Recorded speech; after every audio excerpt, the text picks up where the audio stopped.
My honest opinion, MindsEye is probably going to be the worst game of 2025. I have never played such a mess before in my life.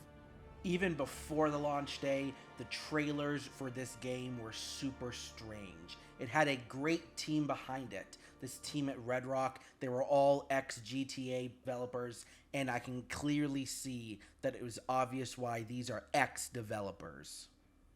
And in hindsight, it all seems to make sense now.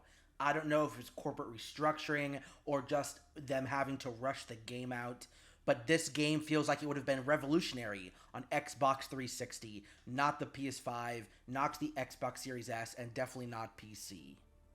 Hey everyone, Videos to Eat 2 cutting in here just to ask you to please subscribe.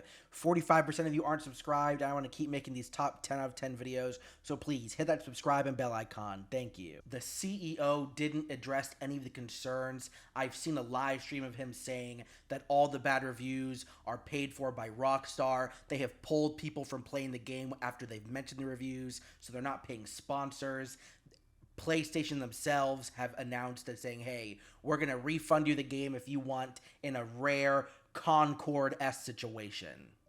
And all of this isn't really just deflection, it's shadowy business practices. It seems like this CEO, or maybe these developers, I'm not sure, they just care about getting a bag, and they said, hey, our game is GTA 6 before GTA 6 comes out, but this is really like that terrible Saints Row reboot that happened a few years ago. And truly the writing on the wall was the review blackout that happened before all the reviews came out. No big publisher or entertainment journalism company was able to post their review until after the game was released. So unfortunately, that just spells out for everyone, especially the players, that their game is going to be a pile of dog crap. And unfortunately, that's just what has happened. This is a $70 blind faith transaction that is turning people into unwitting beta testers. And especially for a game that is truly unfit for sale at its current state. They needed at least, I feel like, another 6 more months to cook to really get this game into an even playable state.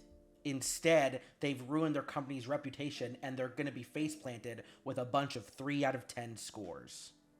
And the performance numbers don't lie. The word of mouth spread like absolute wildfire, and we're seeing player counts just drop for this game. It is truly dead on arrival. Most people are finding themselves in a sub 30 FPS slideshow situation, and especially some of those early cutscenes, you can't even get past the game. I watched one streamer replay through a section 3 times before he finally said screw this and went to go play Dune Awakening. How are you shipping your game when the first level is hard locking you and you can't even get past it to experience what the rest of the game has to offer? It is a true carnival of bugs, and not those amusing, quirky kind. This is Cyberpunk 2077 launch date type situations. NPCs are raining from the skylines like ragdolls. The AI barely attacks you. They're barely shooting back. The animations are janky. I've seen all these cutscenes where the main character's face is just warped, or your NPC's character's faces are just warped, their body's doing crazy things. And we've all seen the T-posing happening, the classic video game stance. There is nothing to stop this from going on.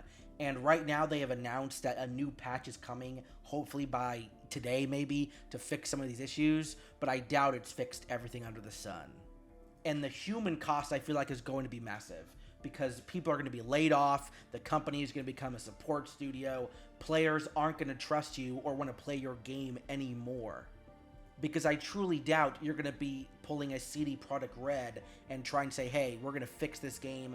No, you're just going to say, you know what, here we go, maybe we could charge 55 euros for this instead or something. And even the sponsored people can't even hold a straight face. There was a viral clip of a streamer bursting into tears and bursting into laughter because they couldn't hold back. The game was just atrocious. And I mentioned it before, but I feel like the biggest failure is the Sony refund policy reversal. They never really offer refunds, especially if you've gone over that 2 hour mark. So the fact that they're pulling a Concord and saying, hey, here's your money back if you really want it, submit now to get your money back, it's shocking. I feel bad for the devs because no way this game is going to recover like Cyberpunk did or any of these other type of games. It's just going to be a game that you look at and say, what the hell were they thinking? What they should do is come out and say, hey, we take responsibility for this game. We need a little more time to cook, and the XYZ factors of the world have decided to say, hey, we had to release this game right now. So give us some time to cook, then we're going to put the game on sale, and hopefully all of you will play it then. But I doubt that's going to happen. They're just going to keep it at $7 price point and do a sale in December and say, hey, our game is fixed now. This is just a reminder to everyone to never blindly pre-order your games, especially in the state the gaming industry is in currently. We've had abysmal launches all this week with the Switch 2 coming out and it being kind of boring and kind of flopping, even though despite the sales being absolutely huge. We've had MindsEye come out and it was a huge disappointment. I just want some good games again from developers who feel like they care. Premium prices have to end. I'm so tired of paying $70 for a game. It is ridiculous. We need to go back to the $60 trademark because paying $70, $80 is atrocious, especially when your game does not work. This has been Videos to Eat 2. I hope you enjoyed your meal and have a good one. Thank you for watching.